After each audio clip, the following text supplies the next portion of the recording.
China has taken issue with the Korean government's decision to allow its Coast Guard to use weapons to deal with Chinese vessels illegally fishing in Korean waters. Beijing argues the move exceeds Korea's authority, but Seoul insists its actions are firmly in line with international law. Minyoung reports.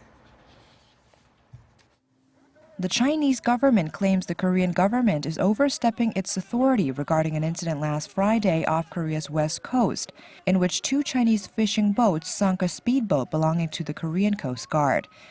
China's Foreign Ministry spokesperson Shuang said at a regular press conference that the Korean government's version of events is not convincing and that the geographic coordinates where the 2 Chinese vessels were spotted is an area where fishing is allowed according to the Korea-China Fisheries Agreement.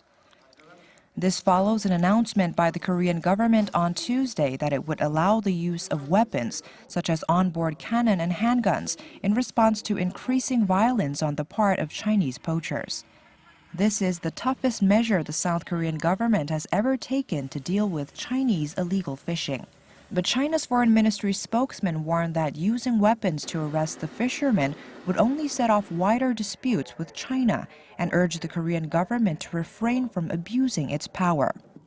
On the same day, a Chinese state-run newspaper also blasted the Korean government for its plan to use weapons, saying the Korean government might have gone mad. Korean experts seem to be perplexed by China's attitude. It's very disappointing that the Chinese government has expressed neither regret nor concern over the fact that our public authority has been seriously disregarded.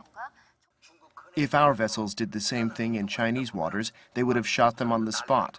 We also have laws that say we can use weapons when our Coast Guard is under attack. In response to China's claims, the South Korean government countered that its actions to deal with illegal fishing do not contradict domestic law or the United Nations Convention on the Law of the Sea, which both South Korea and China have signed. Minyoung, Arirang News.